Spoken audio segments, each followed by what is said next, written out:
I was going through my YouTube channel, my other channel, and I noticed that they had some suggested videos about imposter syndrome.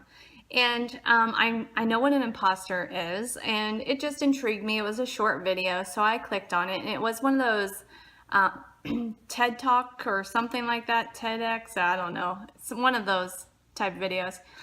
And this lady got up there and talked about how she had imposter syndrome.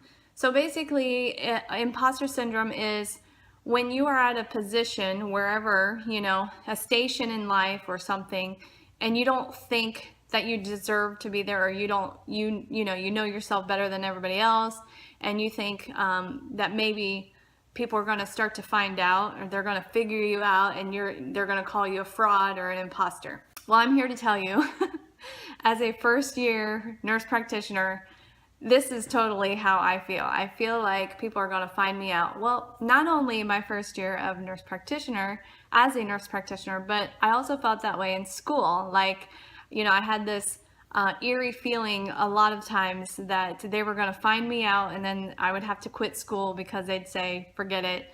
Or even when I was a diabetes educator, they would say, you really aren't that smart, and we found somebody better, and just on and on. It's kind of a pattern through my life. So this definitely intrigued me, and what she had to say, and I will put the video down below so you can watch it too, but what she had to say definitely hit home.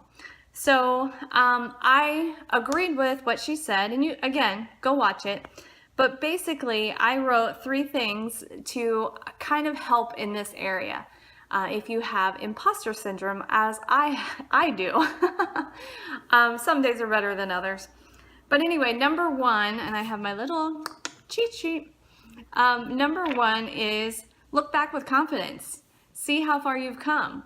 You can't get through nursing school and be a dummy. It's just impossible.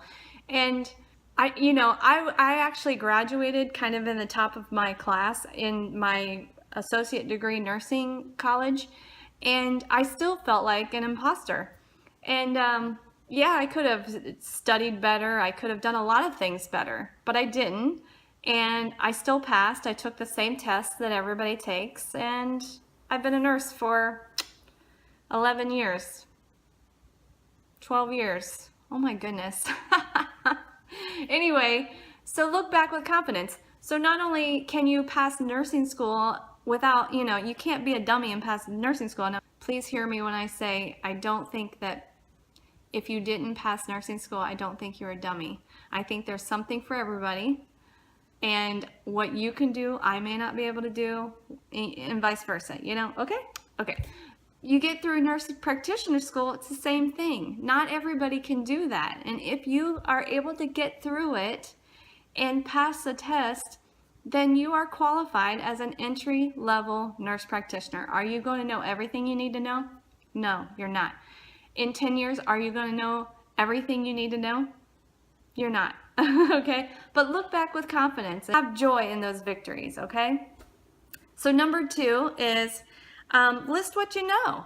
You know a lot. Even as an entry-level nurse practitioner or a nurse, you know a lot. When I was a diabetes educator, the person that trained me had been doing diabetes education for close to 30 years. And so she was a wealth of information, a great resource for me. And I just felt so nervous around her all the time, like I was going to say the wrong thing. As a matter of fact, I said the wrong thing many times, but she was gracious. And she looked at me and she said, Connie, you know more than the average student that's going to come to your class and learn about diabetes. They want to know the basics. You know the basics, and probably beyond that. And that helped me so much, And even if you don't know the answer, you can find the answer. And they usually are grateful for that. So list what you know. You know a lot. And number 3, this actually just happened to me, not yesterday, but the day before, I believe it was. I have a friend who is in nursing school. She is about to graduate, and she's going to be taking her NCLEX in May or June. She's not sure yet. And she's just freaking out, wanting to know what to study and if I'll help her study. And of course, I'm going to help her study. But in that conversation, I opened up my Fitzgerald study guide for my nurse practitioner license, and I started reading it because she asked a question about cranial nerves, and I started reading it, and you know what? It made sense to me. And when I first opened that book 2 years ago, when I first bought it, it was like Greek. I mean, I'm not kidding. I knew the words that I was reading, but it was like reading Greek. I had no idea.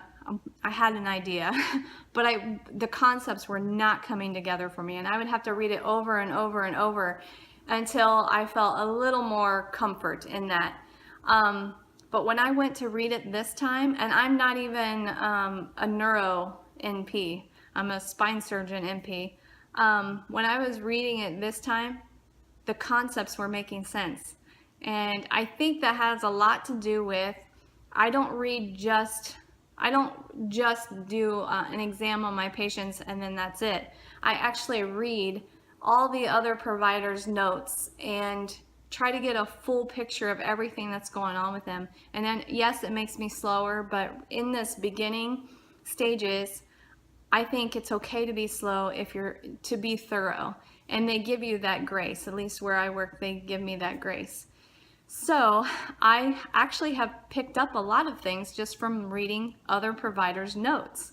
And so, I'm starting to learn things. And so it's one of those things that you accumulate knowledge without realizing just by reading. And even though it doesn't feel like it at the moment, a year from now and 2 years from now, it will manifest itself, okay?